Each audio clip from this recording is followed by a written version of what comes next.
Hello friends, स्वागत है आपका आज की इंटरेस्टिंग रिएक्शन वीडियो में। दोस्तों, बार बार टीवी न्यूज और डिबेट्स में सवाल पूछा जाता है कि अगर मोदी नहीं तो कौन, और देश की जनता ने जवाब तो दिया है, राहुल गांधी तो बिल्कुल भी नहीं। तो आपको क्या लगता है, क्या मोदी के सामने राहुल गांधी टिक पाएंगे? नहीं। लेकिन साथ ही एक सच्चाई ये भी है कि नरेंद्र मोदी अब 72 साल के हो चुके हैं और बीजेपी आरएसएस में रवायत रही है कि एक उम्र के बाद इन संगठनों से जुड़े लोग अपना पद छोड़ देते हैं। इसीलिए आज हम नरेंद्र मोदी की कैबिनेट और उनकी पार्टी के कुछ लोगों के बीच में से कुछ ऐसे नामों के बारे में बात करेंगे जो 2029 में या 2024 में भी प्रधानमंत्री बनने का दावा ठोक सकते हैं। तो आइए देखते हैं वो नाम कौन से हैं। बस आपको बने रहना है वीडियो के अंत तक हमारे साथ। लेकिन वीडियो शुरू होने से पहले अगर आप चैनल पर नए हैं या आपने अभी तक चैनल को सब्सक्राइब नहीं किया तो चैनल को सब्सक्राइब करना और बेल आइकन दबाना ना भूलें।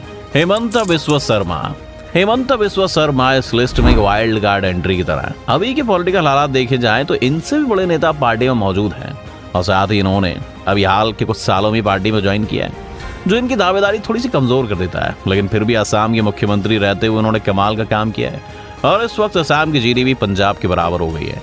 हेमंता का कंट्रोल सिर्फ असम तक ही सीमित नहीं है, बल्कि असम की पावर के कारण वो पूरे नॉर्थ ईस्ट को कंट्रोल करते हैं और आगे सभी राज्यों में सरकार बनवाने में उनकी एक अहम भूमिका रही है। इसके अलावा हेमंता दा का इन्फ्लुएंस पूरे भारत भर में है और कई पार्टीज में उनके दोस्त मौजूद हैं। ये भी एक वजह रही है कि जब भी किसी गैर बीजेपी सरकार के एमएलए बगावत करने लगते हैं तो हेमंता बिस्वा शर्मा का नाम उस प्लानिंग में अपने आप ही जोड़ दिया जाता है। उन्हें इस वक्त पार्टी में अमित शाह के सक्सेसर के रूप में भी देखा जाता है। अगर बहुमत से बीजेपी नहीं जीतती है तो उनके पास इतनी क्षमता है कि वो अलग अलग पार्टी के अलायंस बनाकर केंद्र में एक मिलीजुली सरकार खड़ी कर सकते हैं। योगी आदित्यनाथ को आजकल कौन नहीं जानता। कुछ लोग तो ये भी कहते हैं कि 2017 में योगी को यूपी जैसे राज्य के मुख्यमंत्री बनाना शायद बीजेपी का सबसे बड़ा मास्टर स्ट्रोक था और उसका नतीजा हमने 2022 में भी देखा, जब कई सालों बाद यूपी में किसी सरकार को दूसरी बार शपथ लेने का मौका मिला। मैं आदित्यनाथ योगी ईश्वर की शपथ लेता हूं कि योगी आदित्यनाथ ने भी अपना इन्फ्लुएंस यूपी के बाहर तक असर्ट किया है और आज वो इलेक्शन कैंपेन करने के लिए देश के कई राज्यों में स्टार प्रचारक के रूप में भी जाने जाते हैं। वैसे तो आप इनके लिए भी आर्गुमेंट दे सकते हैं कि इनसे पहले भी लाइन में कई और लोग हैं, लेकिन जिस तरह से उनकी पॉपुलैरिटी बढ़ी है और उनका यूपी के रिपोर्ट कार्ड देश के सामने आने लगा है, वो आम जनता के बीच में एक पैन इंडिया नेता के रूप में उभरे हैं और देश के सबसे ज्यादा संख्या वाले राज्य का मुख्यमंत्री होने के कारण उन्हें लोकसभा में भी उनके लिए एक डोमिनेटिंग सपोर्ट देखने को मिल सकता है। अमित शाह, ये चॉइस काफी ऑब्वियस है, लेकिन कुछ चैलेंजेस के कारण इनका रास्ता भी आसान नहीं दिखता है।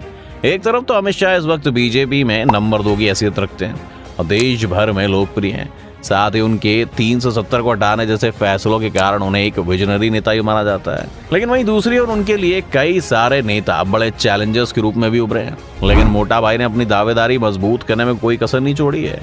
उन्हें जब लगा कि योगी उनके चैलेंजर बन सकते हैं तो 2017 में उन्होंने 2 डिप्टी चीफ मिनिस्टर्स के साथ में यूपी भेज दिया और जब 2022 का चुनाव बीजेपी वहां जीती तो कई सारे मंत्रियों को यूपी की कैबिनेट में सिर्फ इसलिए फिट किया गया ताकि योगी के राइज को कंट्रोल किया जा सके। हमेशा से ही नरेंद्र मोदी के साथ रहने वाले अमित शाह ने अपने राजनीतिक करियर में हार से ज्यादा जीत देखी है और साथ ही उनकी कमिटमेंट और वर्क एथिक भारत में सिर्फ कुछ ही और नेताओं में मिलती है।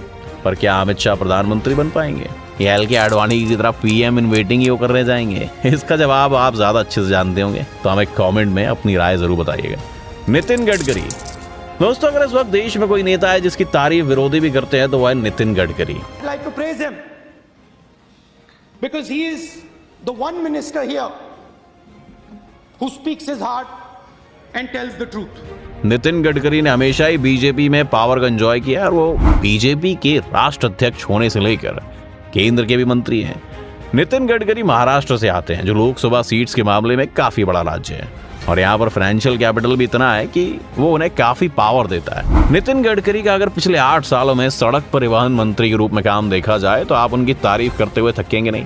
फिर चाहे वो रोड की कंडीशंस बेटर करना हो, नई रोड्स बनाना हो या फिर फास्टैग जैसी टेक्नोलॉजीज को लाकर एक क्रांति पैदा करनी हो, उनका रिकॉर्ड शानदार रहा है। इसके अलावा वो बीजेपी के आइडियोलॉजिकल पावर हाउस माने जाने वाले संगठन आरएसएस के भी चहीते रहे और उनके बाकी पार्टीज में भी अच्छे दोस्त हैं।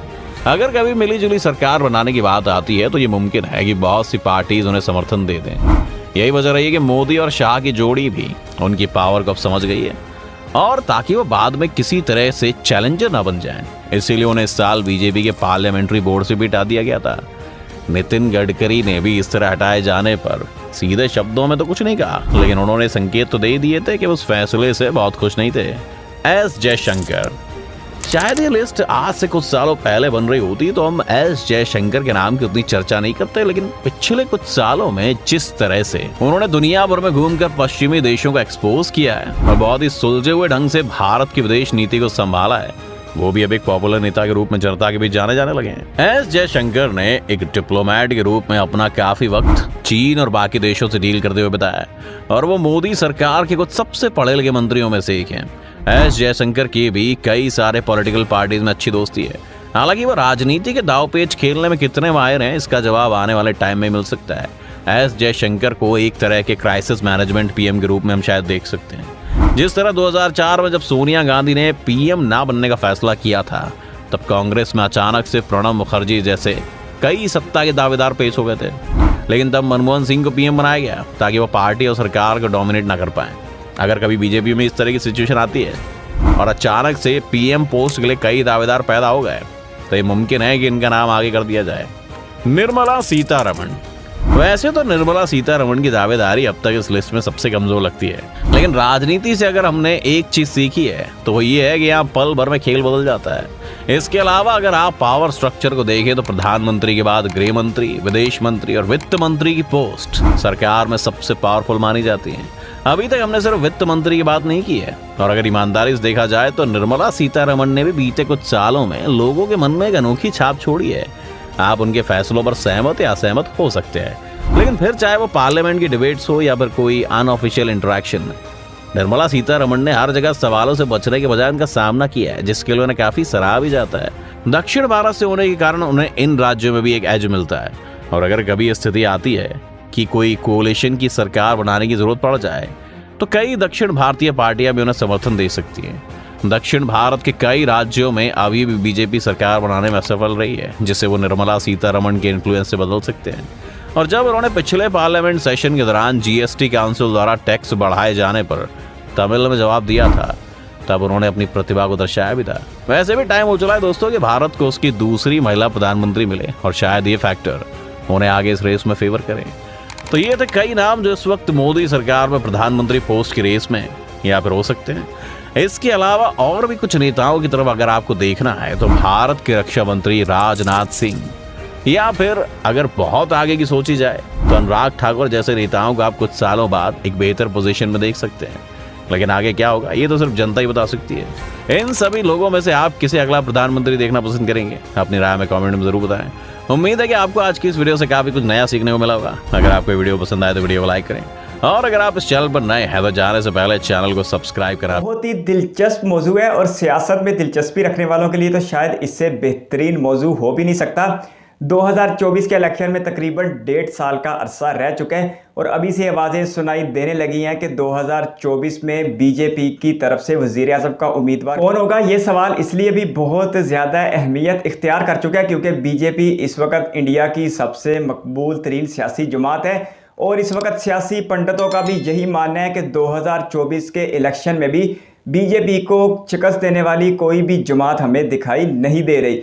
इसीलिए बीजेपी की तरफ से वज़ीर आज़म का जो उम्मीदवार नामजद किया जाएगा उस शख्स का भारत का पीएम बनने का ख्वाब पूरा हो जाएगा। यही वजह है कि हमें इस एक सीट के ऊपर लंबी तादाद में कैंडिडेट्स देखने को मिल रहे थे, और इन 5-7 नाम जो बताए गए, पहले नंबर पर जो नाम लिया जा रहा था वो नॉर्थ ईस्ट इंडिया से हैं, और वो असम के वज़ीर आला हैं। इसी वजह से उनका नॉर्थ ईस्ट की बाकी 6 रियासतों को भी ऊपर अच्छा खासा होल्ड है। इसके साथ साथ बताया जा रहा था कि दीगर सियासी जमातों में भी उनके अच्छे खासे रवाबत हैं, तो अगर कभी मखलूत हुकूमत यानी कोलिशन गवर्नमेंट बनाने की बारी आई तो उनका नाम भी आगे आ सकता है। खैर फिलहाल तो ऐसे आसार दिखाई नहीं दे रहे क्योंकि बीजेपी अपनी मकबूलियत के उरूज पर है। अब दूसरे नाम की बात करते हैं जो मेरी नज़र में सबसे ज़्यादा अहम है, अमित शाह का नाम। क्योंकि कुछ अर्सा पहले खबर सुनी थी कि अमित शाह ने कहा था कि 2024 में नरेंद्र मोदी ही हमारे वजीर आज़म के उम्मीदवार होंगे। और उनके इस एक बयान की वजह से इस बात का इशारा मिलता था कि इस कुर्सी के लिए सबसे बड़े उम्मीदवार खुद अमित शाह ही हैं। इस बात को समझने के लिए हमें इस बात पर गौर करना होगा कि कोई भी सियासी जमात है किसी भी मुल्क में, चाहे वो बरतानिया जैसी पढ़ी लिखी और महज़ब जमहूरियत ही क्यों ना हो, चाहे वो भारत जैसी अभी नौज़ायदा जमहूरियत ही क्यों ना हो, दोनों में जहां पर एक सियासी जमात को दूसरी सियासी जमातों से मुकाबला करना पड़ता है, वहीं पर उस सियासी जमात के अंदर भी मुकाबले के लिए रस्साकशी चल रही होती है। और ये बहुत अहम होता है। हमने पिछले दिनों बरतानिया में देखा, जो नए वजीर आज़म आए हैं ऋषि सुनाक, इससे पहले वो लिस्ट रेस से अपना मुकाबला हार गए थे और वो कंजर्वेटिव पार्टी की हमायत हासिल करने में नाकाम रहे थे। इसलिए बीजेपी में भी पीएम होने के उम्मीदवार की रस्साकशी अच्छे खासे जोरों शोरों पर है। और अमित शाह के इस बयान से कि 2024 में नरेंद्र मोदी हमारे वजीर आज़म होंगे, इस बात का इशारा ज़रूर मिलता है कि अमित शाह ही इस सीट के उम्मीदवार है। क्योंकि ये बात उन्होंने ऐसे नहीं की, कहीं ना कहीं ये बात उनकी ख्वाहिश बन के सामने आई होगी कि 71 बरस के नरेंद्र मोदी को अब घर जाना चाहिए। और नरेंद्र मोदी जो पिछले 20-22 सालों से इक़्तिदार के मज़े ले रहे हैं, अब उनका कैरियर ख़त्म होना चाहिए। हालांकि ये बिल्कुल बेमकसद और बेवक़्त सी बात है कि 71-72 बरस के नरेंद्र मोदी को अभी से साइड करने की बात की जा रही है, क्योंकि हमने भारत की हिस्ट्री में ये चीज़ देखी है कि भारत के प्रधानमंत्री जो 2004 से 2014 तक इंडियन नेशनल कांग्रेस की तरफ से उम्मीदवार थे वजीर आज़म के, और वजीर आज़म वो रहे भी, वो 72 बरस की उम्र में वजीर आज़म बने थे और 82 बरस की उम्र में अपने इस ओहदे से अलग हुए थे। तो ऐसे मुल्क में जब मिसाल ही ऐसी मिलती है कि मनमोहन के बाद मोदी आए थे, तो फिर ये बात बिल्कुल बेमकसद हो जाती है। और खुद ये बात बीजेपी की तरफ से ही उड़ाई जा रही है कि बस अब नरेंद्र मोदी 24 के बाद अपने अहमदाबाद में वापस चले जाएं और किसी नई शख्सियत को आने का मौका दें, क्योंकि ये बात नविश्ता दीवार है। जिस तेज़ी के साथ नरेंद्र मोदी अवाम में मकबूल होते जा रहे हैं, तो वो 2029 तो क्या 2033-34 तक के भी उम्मीदवार रह सकते हैं। अपनी एज को लेकर भी अभी वो कोई बहुत ज़्यादा नहीं है। इससे पहले हमने देखा है कि मनमोहन सिंह 82 साल की उम्र तक भारत के वजीर आज़म रह चुके हैं। तो फिर नरेंद्र मोदी के लिए क्या मुश्किल है कि वो अगले 1-2 इलेक्शनों में भारत के वजीर आज़म नहीं बन सकते। उनके आगे किसी किस्म की कोई आईनी रुकावट नहीं है और वो सदर की मंजूरी और लोकसभा में अपने अदद पूरे होने की वजह से जब तक चाहें वजीर आज़म रह सकते हैं। और अब एक और बहुत बड़ा नाम जो वजीर आज़म की दौड़ में सुनाई दे रहा है, योगी आदित्यनाथ का।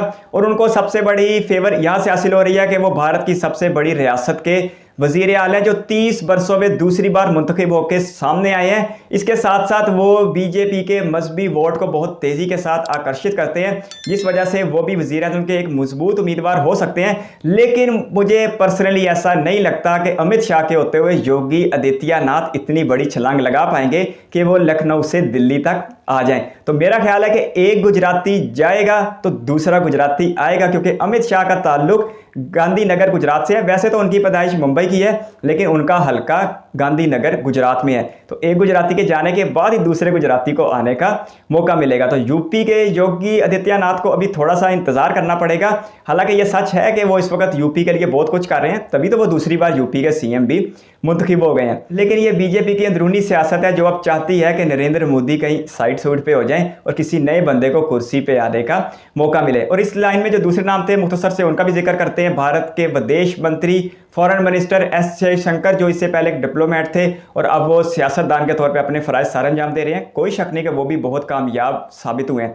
लेकिन एक नाम मुझे सुनने को नहीं मिला, वज़ीर दिफा राजनाथ सिंह का। उन्हें तो बिल्कुल ही इस लिस्ट से निकाल बाहर कर दिया गया।